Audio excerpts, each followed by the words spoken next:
Bonjour à tous, bienvenue pour cette vidéo spéciale Noël. J'en pouvais plus d'attendre de vous filmer tout ce que j'ai trouvé depuis septembre dernier sur les brocantes, sur internet, des trouvailles que j'ai faites uniquement pour Noël. Et donc j'avais attendu patiemment le moment où je pourrais vous tourner cette vidéo. Et ça y est, c'est enfin pour moi le temps de vous montrer tout ça, puisque bon, on est en novembre, d'accord, mais dans les magasins, sur internet, partout, on commence à voir l'ambiance de Noël qui se dessine petit à petit et on rentre dans la période festive que j'adore de l'année. Et donc moi aussi aujourd'hui je vais vous montrer uniquement des objets d'occasion sur le thème de Noël. Alors soit de la décoration, de la vaisselle, des cartes postales, bref tout ce qui tourne autour de cette féerie, de cette magie de la période de fête, de fin d'année. Il faut savoir que tout au long de l'année, je chine des décorations de Noël. Donc moi, ce que je vous conseille, si vous voulez faire pareil, avoir un look un peu vintage dans votre déco, c'est vraiment, même s'il fait 40 degrés dehors en pleine canicule au mois d'août, et bien si vous allez dans une brocante et qu'il y a un carton plein de déco de Noël, allez fouiller dedans. D'abord, vous y trouverez vraiment des petites pépites et ensuite les prix sont moins chers qu'en décembre, puisque à cette période-ci de l'année, si vous faites quelques brocantes, puisqu'il y en a encore, hein, on en trouve, il y a des endroits où il y a des brocantes permanentes, et bien vous allez voir que les prix sont plus chers. Pareil en recyclerie, pareil à Emmaüs, etc. Dès qu'on a une offre qui répond à une demande pendant la période festive, et bien les prix s'envolent, et ça c'est valable aussi pour l'occasion. Et puis vous savez que ce soit en brocante ou que ce soit sur internet, les particuliers quand ils mettent en ligne leur décoration de Noël, quand c'est tout au long de l'année, c'est souvent parce qu'ils déménagent, parce qu'ils veulent faire de la place.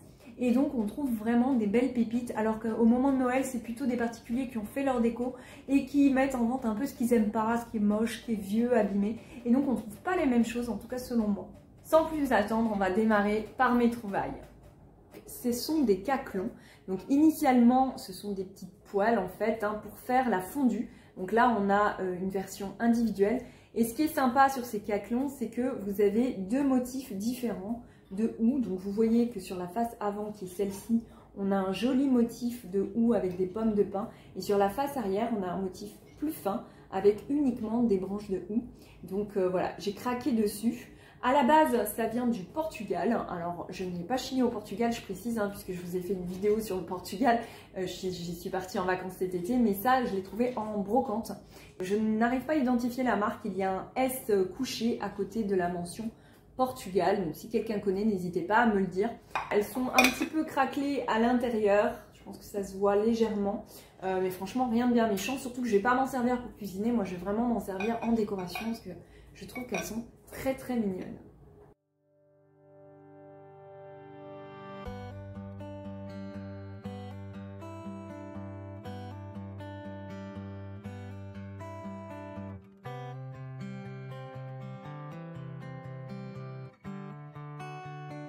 Dans la vaisselle un peu vintage, j'ai également trouvé ce petit mug de Noël. Alors c'est un petit mug Arcopal.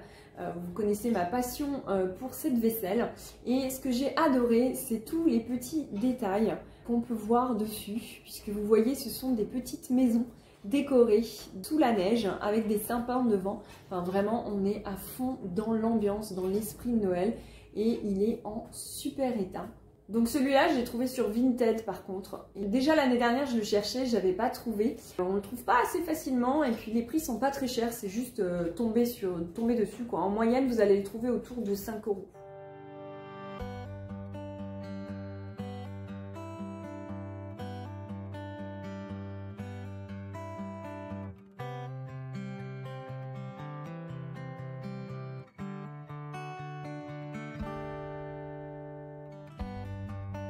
Pour rester dans les mugs, cette fois-ci, je vais vous présenter celui-ci. Alors, c'est pas du vintage, hein. Pour le coup, on est sur quelque chose de récent, puisqu'il s'agit de la marque Villeroy et Boch. J'adore cette marque, je trouve que c'est vraiment de la très belle qualité. En plus, vous pouvez les mettre sans souci au lave-vaisselle, ce qui est quand même important. Vous voyez ici l'estampille. Et celui-ci, c'est un de mes modèles préférés parce qu'en fait, il fait pas vraiment trop kitsch. C'est un sapin de Noël. Moi, j'aime beaucoup les arbres de Noël décorés en déco. plutôt que le Père Noël ou un renne ou un bonhomme de neige. Voilà, moi je préfère vraiment ce motif-là, je sais pas pourquoi. Et du coup, quand j'ai trouvé celui-ci donc sur Vinted, c'était vendu par une Italienne de mémoire et elle le vendait vraiment pas cher. Voilà, donc gros coup de cœur avec la belle étoile pour ce mug qui est vraiment d'une très belle contenance. Si je vous montre à côté du Arc Opal, vous voyez, il y a une grosse différence quand même.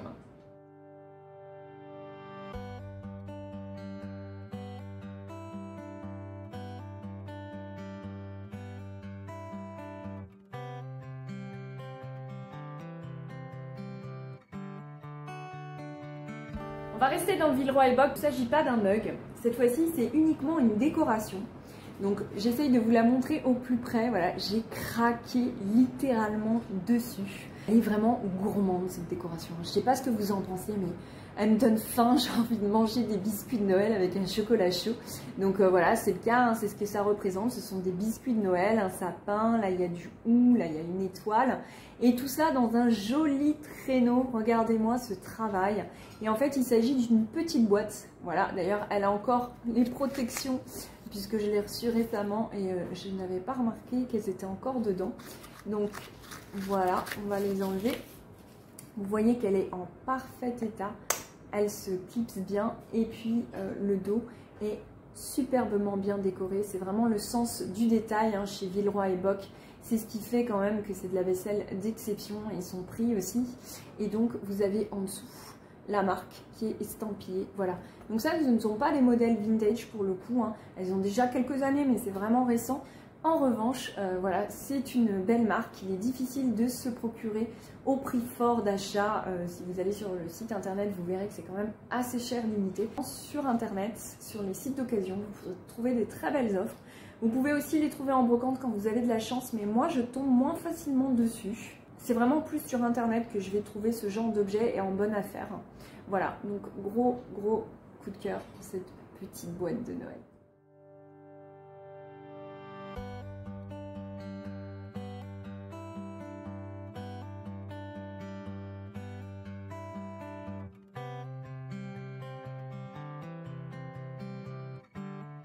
Je vais vous montrer maintenant une série d'assiettes. Alors, je les ai chinées à l'unité. Il y en a une en brocante et les deux autres sur internet. Parce qu'en fait, quand j'ai trouvé celle en brocante, j'ai voulu essayer d'en acheter d'autres. Et du coup, je me suis tournée vers le net pour essayer d'en trouver. Il faut savoir qu'en fait, j'en ai 4. Il y en a une que j'ai en double de la même marque. Mais je voulais vous montrer les 3 parce qu'en fait, chacune est d'une faïencerie différente. Une faïencerie française et elles sont toutes un petit peu d'époque puisqu'aujourd'hui on ne peut plus les trouver.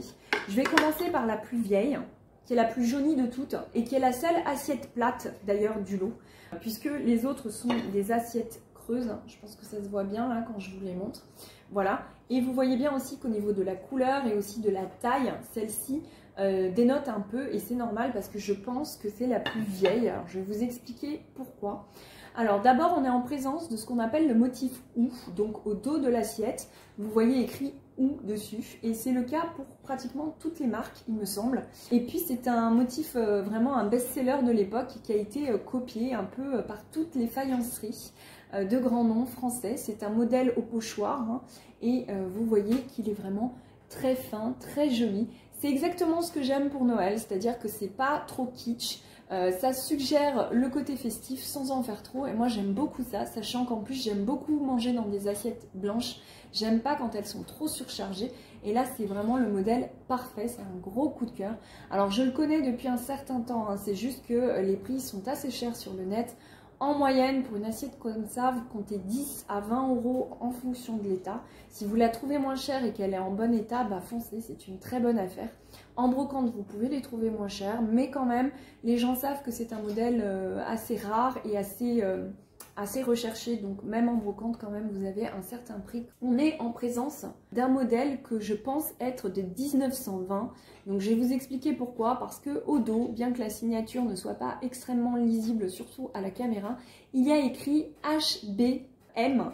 Alors, HB, normalement, ce sont les initiales de Hippolyte Boulanger. Hippolyte Boulanger, c'est l'un des propriétaires de la faïencerie de Choisy à travers l'histoire. Alors, On va revenir un petit peu rapidement sur l'histoire de la faïencerie de Choisy. Elle a été créée en 1805 à Choisy-le-Roi. Donc Choisy-le-Roi, pour vous situer, c'est dans le Val-de-Marne, dans le 94. C'est dans la petite couronne de la banlieue de Paris. Et Choisy-le-Roi porte bien son nom puisque à la base, il y avait là-bas un domaine royal avec un château où le roi allait en villégiature pour se reposer. Et donc, ce domaine royal est acheté en 1805 par les 3 frères Paillard, donc la famille Paillard, et ils vont y installer une faïencerie qui va produire énormément de vaisselle. Ça va bien marcher. À un moment, il ne reste plus qu'un seul des 3 frères Paillard à la tête de la société. Il va s'associer à Hippolyte Autain. Hippolyte Autain va se retrouver lui-même à un moment seul avec l'entreprise. Il va lui s'associer à Louis Boulanger. Et Louis Boulanger et Hippolyte Autain vont chacun avoir des enfants. Et un de leurs filles et un de leurs fils vont tomber amoureux, vont se marier.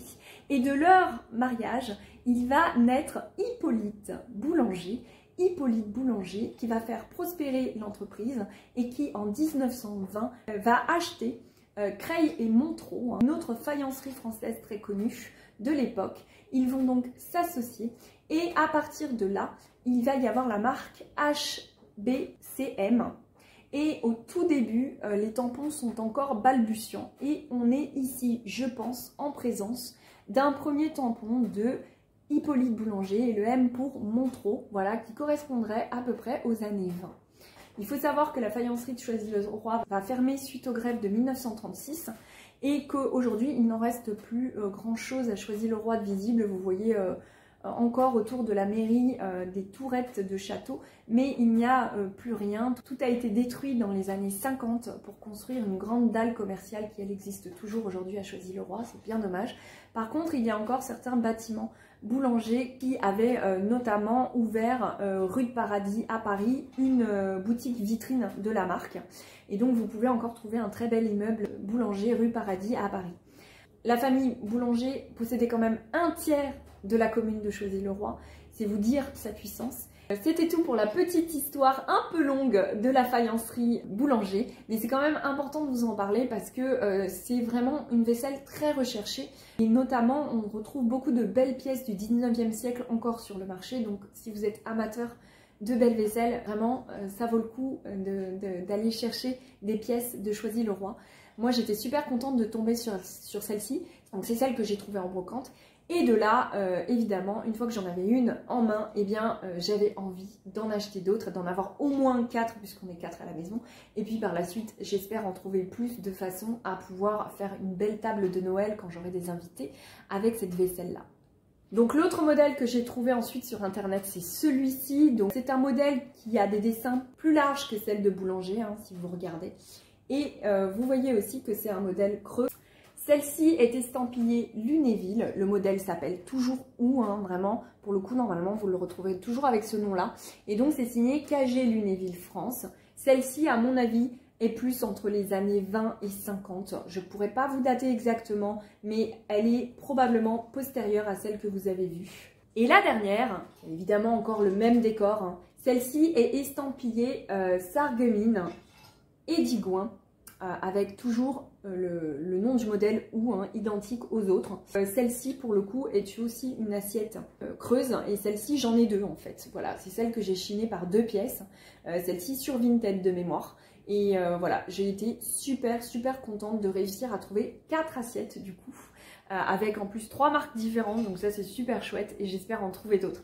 Je vous montre quelques photos également d'une autre faïencerie qui a fait un modèle OU mais qui a décidé de ne pas vraiment copier et de faire quelque chose d'un peu plus personnel. C'est celle de Saint-Amand, donc pareil c'est un modèle que j'aimerais beaucoup chiner et qui serait très joli sur une table de Noël. Je ne sais pas ce que vous en pensez, ils ont sorti 2 modèles différents, je vous les montre juste là. Si vous voulez les rechercher pour vos tables de fête de fin d'année, vous connaîtrez les différents modèles de OU qui existent.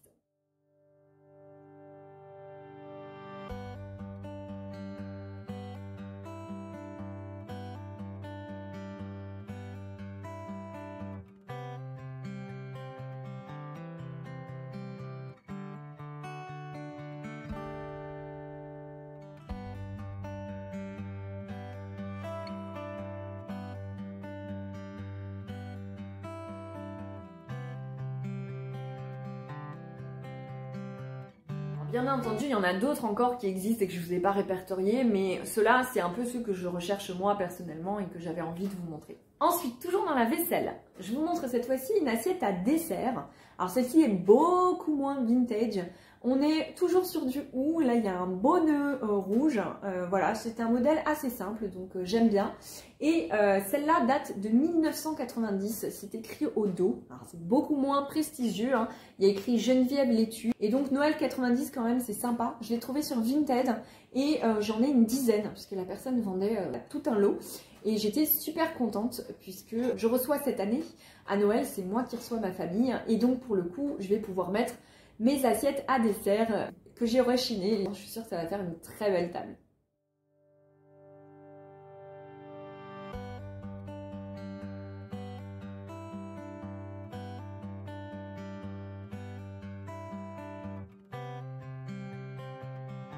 Ensuite, on va passer aux boîtes de Noël puisque je chine systématiquement quand j'en trouve en brocante des boîtes en métal. Alors elles me servent à plusieurs choses ces boîtes, elles peuvent servir à décorer, elles me servent à ranger des décorations de Noël dedans et elles me servent aussi de contenant à cadeaux puisque j'essaye d'éviter d'acheter du papier cadeau et de polluer davantage et du coup j'aime bien en fonction de la taille du cadeau chercher des boîtes de Noël et puis les glisser dedans. J'enroule ensuite un joli nœud en tissu autour et j'offre comme ça mes cadeaux de Noël. Donc là typiquement, genre de boîte que j'aime bien chiner, ce sont des grandes boîtes qui normalement devaient contenir des panettone. Vous savez, la célèbre pâtisserie italienne qu'on achète beaucoup à Noël. Ces boîtes en général sont très jolies, elles sont grandes, ce qui permet de mettre quand même tout type de cadeaux dedans, hein, parce que quand les boîtes sont petites, à part des petits bijoux, des produits cosmétiques pour les dames, on a plus de mal à faire rentrer des cadeaux plus volumineux, alors que là pour le coup, on peut même y faire rentrer un pull sans problème, ou une écharpe, voilà. Et donc vous voyez que la boîte est très jolie, très bien travaillée. Donc au dos, on voit que c'est une boîte qui vient de chez Casino, donc elle n'est pas très vintage celle-ci. D'habitude, il y a une date derrière la boîte, mais là, il n'y en a pas. Peut-être qu'elle était étiquetée, mais bon, en tous les cas, elle est pas très vintage. Par contre, je l'ai vraiment achetée d'occasion. Et à l'intérieur, elle est en très très bon état, donc ça, c'est parfait pour offrir à quelqu'un. Puisque quand elles sont rouillées, je les garde plutôt en décoration. Je ne me vois pas offrir une boîte rouillée à quelqu'un par contre. Et puis vous voyez quand même qu'elle a vécu, hein, parce que elle est plus très droite au niveau du couvercle, voilà. Mais elle ferme. Et j'aime beaucoup son design, je le trouve très joli. Il a vraiment un beau look vintage. Voilà, avec le petit Père Noël qui fabrique les jouets pour les enfants. C'est quand même super chouette.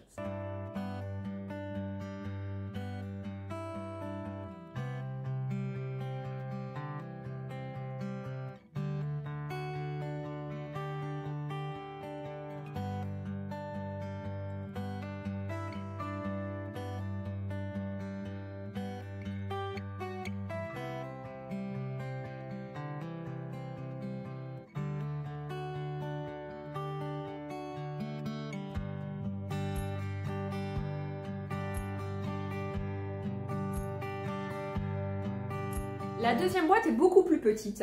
C'est un modèle courant qui est assez connu. C'est de la marque Suchard pour les chocolats.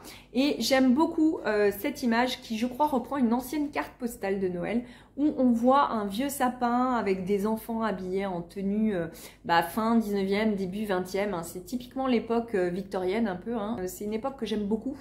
Et c'est l'époque où Noël commence à être fêté comme on l'a fête aujourd'hui avec un arbre de Noël puisque c'est quand même la reine Victoria. Et le roi Albert, son époux, qui était allemand. En Allemagne, c'est une fête très très importante, Noël. La famille royale de l'époque se faisait peindre et ensuite prise en photo également, puisque la photo commence à se développer à ce moment-là, avec leur sapin de Noël. Et du coup, tout le monde s'est mis à les imiter. Tout le monde s'est mis à vouloir faire un sapin de Noël avec ses moyens, évidemment, chez lui. Et c'est comme ça qu'aujourd'hui on fête Noël avec un beau sapin et des belles décorations en verre notamment et des boules de Noël en verre notamment. C'est grâce à cette période-là victorienne. Voilà, donc là typiquement quand je vois le dessin, ça me rappelle cette période-là et c'est pour ça que j'ai eu envie de l'acheter. Alors ensuite derrière, on voit que c'est la marque Suchard, il y a encore l'étiquette. Celle-ci est un peu plus ancienne puisqu'elle est notée de 98 au niveau de la date, mais toutefois voilà, ça reste quelque chose d'assez récent. Vous voyez quand même qu'elle a vécu. Alors celle-ci n'est pas rouillée, elle a juste des taches d'usage. mais pour le coup, j'étais très très contente de l'utiliser. Celle-ci va me servir plutôt en décoration, je pense.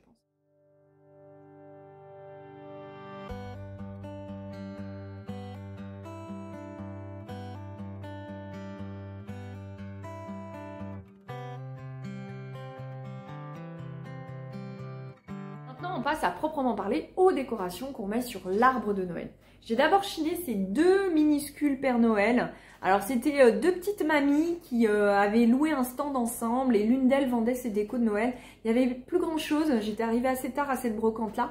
Mais j'ai quand même trouvé ces deux petits Père Noël que j'ai trouvé trop mignons. Alors, je pense qu'ils sont un petit peu vintage, mais voilà, rien de bien foufou. Ils sont, j'ai l'impression, en papier mâché en fait, et vernis par-dessus, puisqu'ils sont assez fragiles. Je ne vais pas appuyer fort dessus, mais je pense qu'ils sont dans une sorte de papier mâché, peint puis vernis, et je les trouve très très beaux. Ils sont super légers, voilà. Typiquement, ça plaira beaucoup à mes filles en plus dans le sapin.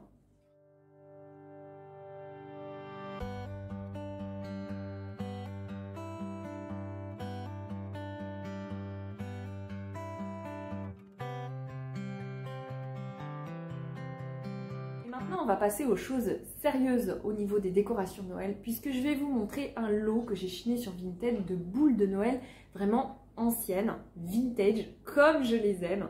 J'espère que ça va vous plaire. Donc, je vous montre la boîte dans laquelle la Vinti me les a gentiment envoyées. Alors, il y avait un carton par-dessus et tout, elle a fait ça super bien. Ce qu'il y a dedans, c'est ce que j'adore mettre sur mon sapin. On commence par cette adorable petite maison. Regardez-moi ça comme elle est mignonne cette maison. Alors c'est en verre, c'est extrêmement fragile, donc c'est peint. C'est vraiment une accroche à l'ancienne hein, pour le coup, mais celles du début du XXe siècle que je recherche le plus et qui sont les plus anciennes qu'on trouve encore sur le marché, parce qu'il y en a aussi fin 19e, elles sont beaucoup plus difficiles à trouver.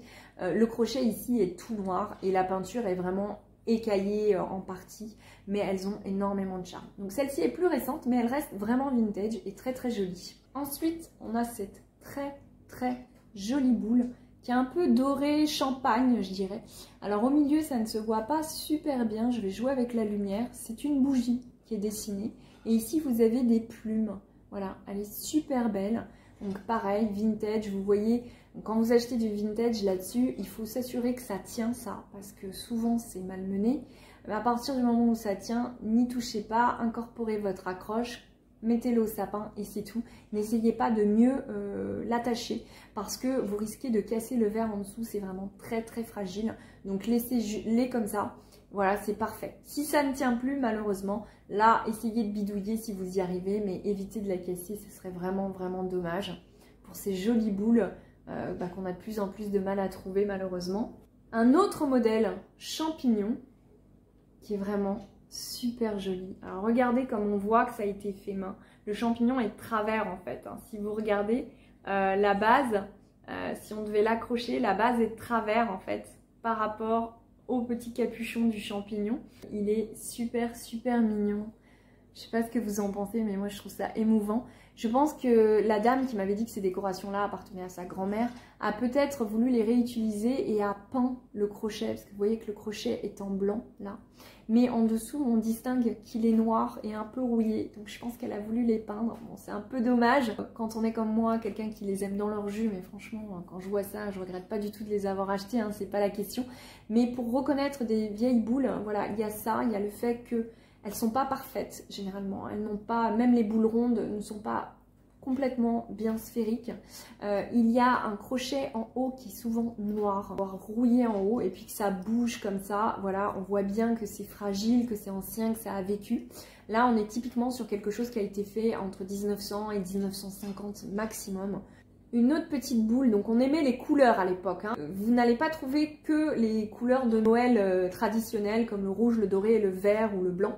En général, à l'époque, on a des boules qui sont roses, bleues, qui sont vertes. Enfin voilà, il y a vraiment beaucoup de couleurs et ça fait un sapin assez coloré, mais elles sont tellement mignonnes que franchement, eh ben, je passe outre et j'accepte le côté un petit peu kitsch de ces boules-là parce que je trouve que c'est vraiment magnifique. Donc pareil, celle-ci a sûrement été repeinte parce que j'ai vraiment l'impression que la dame a repeint les accroches et ça se voit bien à l'œil nu. Peut-être pas à la caméra, mais à l'œil nu ça se voit.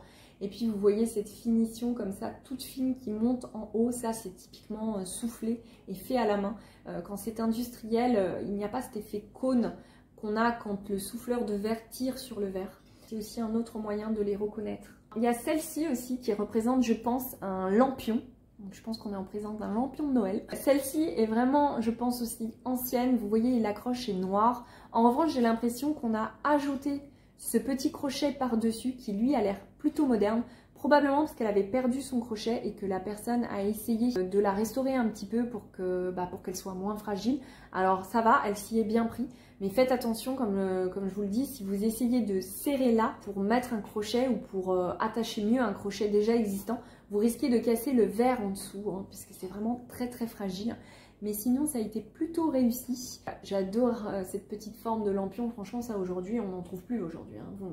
Je vous défie de trouver ce genre de forme-là en boutique. Ensuite, vous avez une très jolie boule bleue. Hein. Vous voyez qu'elle est écaillée. Quand elles sont vraiment anciennes, en général, elles sont pas parfaites, hein, puisqu'elles ont vécu. Bicolore, argentée et bleue, avec une nuance de blanc pour faire des motifs.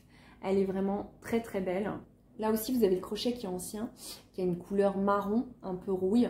Et là, je pense qu'il y a eu volonté aussi, comme dans l'autre boule, de la restaurer un petit peu et un crochet neuf a été mis par-dessus.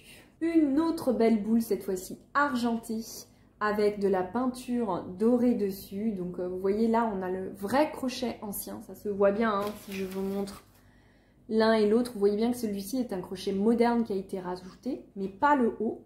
Et vous voyez que là, on a le vieux crochet qui colle parfaitement à la forme allongée du verre soufflé. Et ici, quelque chose de très très fin pour l'accroche en métal. Elle a été repeinte en blanc, toujours je pense dans le même souci de les rendre un peu plus propres. Mais c'est dommage parce que moi je les préfère dans leur jus, mais vraiment elles sont tellement belles et c'est tellement difficile de les trouver que ça me dérange absolument pas. Voici une autre petite boule magnifique. Alors celle-ci est transparente, je pense que là ça se voit bien, avec une grosse bande rose dessus et une décoration faite à la paillette dorée, hein, c'est de la paillette toute dorée. Voilà, elle est magnifique. Et là, on voit bien l'accroche à l'intérieur. Et on voit bien aussi le petit goulot. Voilà, vous voyez que c'est toujours très très fragile. Mais c'est un moyen de les identifier et d'être sûr que vous êtes en présence d'un ancien modèle. Alors celui-là, c'est un de mes préférés aussi. Gros coup de cœur pour ce petit sapin enneigé, franchement. Il est trop trop beau. Voilà, on dirait vraiment qu'il a de la neige, ça brille. Ça se voit pas des masses à la caméra, mais la neige brille. Et là, c'est une de mes boules coup de cœur. Ça, c'est exactement le genre de boule vintage que je recherche. C'est ce que j'appelle les boules creuses. Donc, vous avez ici des petits motifs. Et puis, la boule de face, vous voyez que ça a été coupé pour qu'on ait cet effet creux à l'intérieur. En général, il est peint d'une autre couleur que l'extérieur pour faire un contraste. Et parfois même, il y a plusieurs couleurs à l'intérieur, un peu comme dans une spirale colorée, dans un arc-en-ciel si vous voulez, de couleurs et elles sont magnifiques. Donc j'étais super contente de trouver celle-ci dans le lot. Donc vous voyez qu'elle a des petits cœurs et des espèces de, je ne sais pas, de montagnes peut-être. Je ne sais pas trop ce qu'on a voulu représenter. Et je suis super super contente d'en avoir trouvé parce que ça c'est vraiment mon Graal dans les décorations de Noël, ce sont les boules creuses et si possible anciennes. Après celles des années 70, 80, il y a eu un petit regain d'intérêt pour ces décorations là de boules creuses dans les années 70-80. Elles sont en plastique, elles sont de couleur extrêmement pétante comme on peut faire dans les années 70. Je les recherche aussi et je les chine aussi, j'en ai quelques-unes que je vous montrerai plus tard dans les autres vidéos, mais mes préférées c'est celles-là, celles qui sont anciennes du début du siècle. Traditionnellement on faisait aussi beaucoup de fruits et on s'inspirait beaucoup de la nature et donc là on a un bel exemple puisque c'est un gland. Voilà, alors certes il est bleu-vert, alors à la caméra on le voit beaucoup bleu mais moi je le vois plus vert, hein. C'est rigolo ça, peut-être que si je vous le tourne vous verrez mieux. Non, bon, bah, la caméra fait un retour bleu, mais il est plus bleu-vert en réalité, hein. Il a vraiment les deux couleurs et puis il est enneigé au-dessus, vous voyez avec ses paillettes. Vous avez aussi beaucoup les crabes de raisin comme motif de l'époque, les champignons comme vous avez pu le voir tout à l'heure, vous avez les pommes de pin aussi. Voilà, il y a énormément de motifs comme ça qui s'inspirent de la nature, les pommes. Tout court aussi, les poires. Ce sont des motifs que vous allez facilement trouver en version ancienne. C'est aussi une façon de les reconnaître. C'est plutôt des motifs naturels des boules soufflées, comme je vous ai montré tout à l'heure, et puis après des petites maisons, des petits oiseaux. Voilà, c'est des motifs assez simples.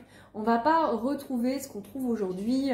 Aujourd'hui, on fait des renards, on fait des hamburgers, on fait des téléphones, voilà, on fait de tout en décoration de Noël soufflée comme ça en verre.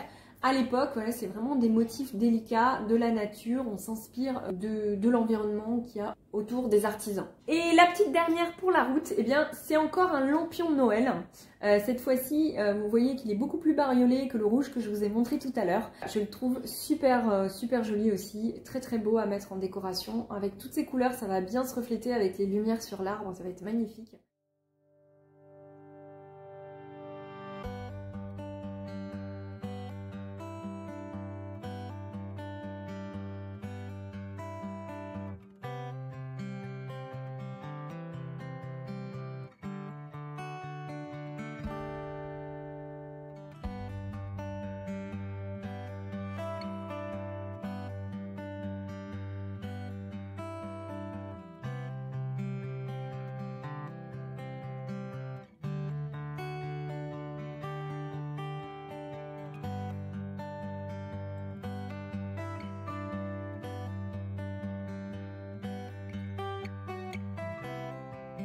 Et maintenant, le dernier type d'objet que je vais vous montrer sur Noël, ce sont les cartes postales. Alors, si vous me suivez, vous savez que j'adore les cartes postales et que j'en ai déjà pas mal sur plein de thèmes différents. Un de mes thèmes de prédilection, et là où j'ai commencé d'ailleurs ma collection de cartes postales, c'est Noël. Et j'ai trouvé depuis septembre sur des brocantes et aussi sur internet d'ailleurs, des petits lots de cartes postales qui m'intéressaient, donc je vais vous les montrer. Je vais commencer par une carte que j'ai chinée toute seule, donc celle-là je l'ai trouvée en brocante et que je trouve vraiment trop mignonne. Ce sont des petits chats, il y en a 4, il y en a un qui se tient sur un rocking chair à l'ancienne, voilà, et ils essayent d'ouvrir leur cadeau de Noël. Je suis pas une grande fan des chats spécialement dans les dessins, je ne collectionne pas ça, mais par contre la carte en elle-même je la trouve très belle, très festive. C'est une carte française, il y a écrit meilleurs vœux en dessous.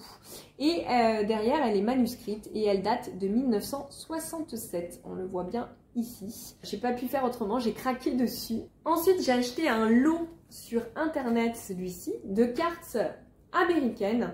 Donc, elles viennent toutes des États-Unis. Je commence par la première.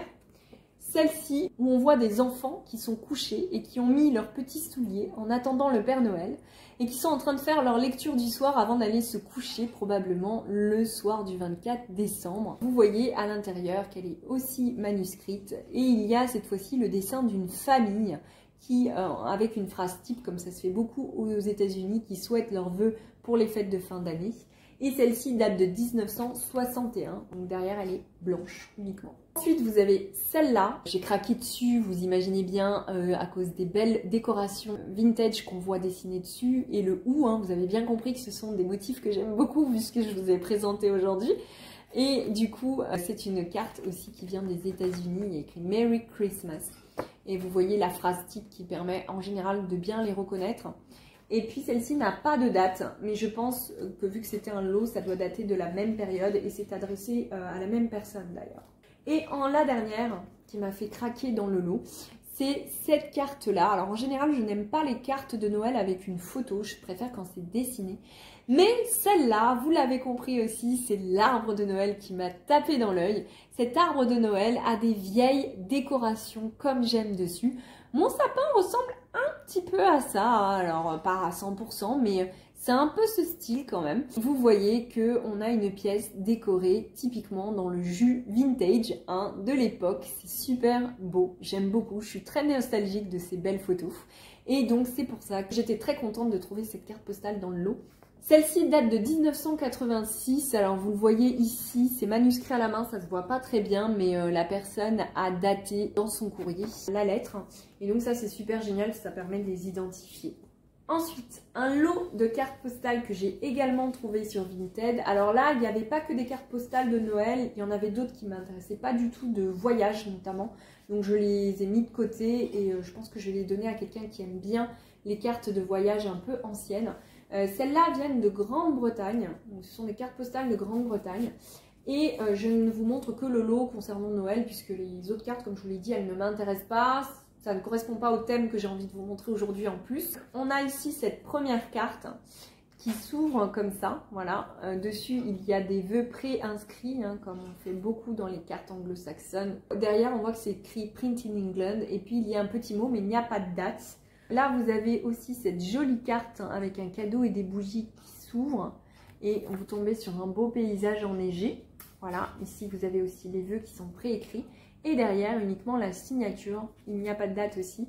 Donc ça se fait vraiment beaucoup dans les pays anglo-saxons. C'est-à-dire que les vœux sont déjà préécrits et on signe. On met un petit mot rapide et on signe. Contrairement à nous en France où en général on écrit quand même une belle tartine sur nos cartes de Noël. Alors celle-ci c'est ma préférée, c'est la plus grande aussi. Vous avez le Père Noël vintage. Ça j'aime beaucoup les têtes de Père Noël anciennes comme ça avec le hou, le gros lot. C'est quand même super joli comme iconographie je trouve. Que celui qu'on a aujourd'hui qui est beaucoup plus simple. Et puis à l'intérieur vous avez encore un petit village enneigé et puis les vœux ici. Et là les personnes ont carrément signé devant, voilà. Derrière il n'y a rien du tout. Ensuite on a cette belle carte postale avec le renne du Père Noël, donc peut-être Rodolphe, je sais pas, il n'a pas le nez rouge alors je suis pas sûre.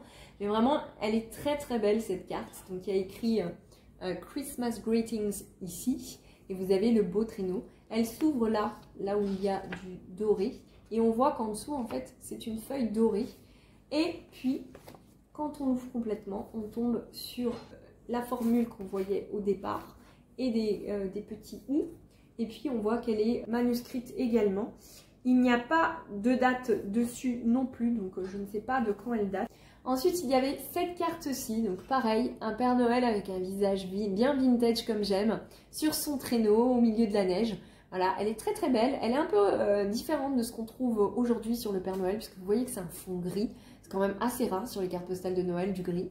Et on a à l'intérieur uniquement une petite mention manuscrite et les vœux qui sont pré-inscrits. Voilà, comme ça se fait souvent, et derrière il y a écrit que c'est Print in England. Et la dernière, qui est une de mes préférées également, vous voyez cette magnifique couronne de Noël. Alors vraiment, elle est très belle. Vous avez des cloches, des glands, des tambours, des sapins, une corne. Enfin voilà, il y a vraiment toute l'iconographie de Noël ancienne, traditionnelle. Il y a écrit Christmas en gros au milieu. Alors, elle est en relief hein, quand vous touchez. Très très belle. Faite sur du papier vert comme ça, y compris à l'intérieur, et vous voyez que les vœux sont préinscrits et que la personne a juste signé. Et on est sur une publication signée Royal avec écrit Print in England derrière. Donc c'est vraiment un très très beau papier de qualité. Je pense que ça a été fait sur commande, puisqu'ici on a l'adresse de la personne qui a envoyé, qui a été pré-marquée à l'intérieur. Le nom de la personne est déjà écrit, on voit écrit From Sheila, hein, donc les vœux est signé From Sheila. Et puis ensuite on a la signature manuscrite de probablement Sheila aussi, pour personnaliser un peu sa carte.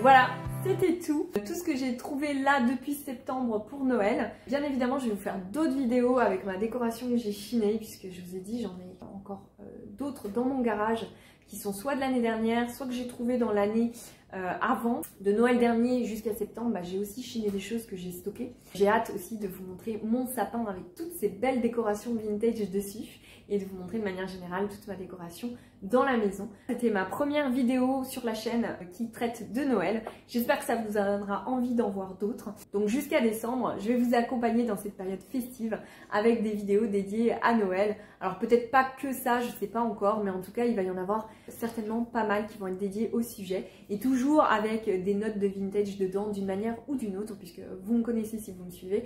C'est vraiment le cœur de la chaîne, c'est vraiment ma passion. Tout ce qui est vintage, c'est une manière de consommer aussi. J'essaye vraiment d'acheter essentiellement de l'occasion. Et puis à côté de ça, il y aura quand même du neuf parce que Noël c'est une fête que j'adore. J'adore me promener dans les magasins avec mes filles notamment. C'est une période de l'année où on fait toujours ça. Moi je vais pas très souvent dans les magasins, mais à Noël c'est vraiment une période où on aime voir les décorations et on craque toujours pour quelques petites choses en plus. Donc je vous montrerai aussi mes nouveaux achats parce que je suis sûre qu'il y en aura quand même quoi qu'il arrive, même si comme je vous l'ai dit, je préfère de toute façon consommer de l'occasion et si possible et encore mieux si c'est du vintage. Je vous dis à très bientôt et faites de belles trouvailles comme d'habitude. Ciao!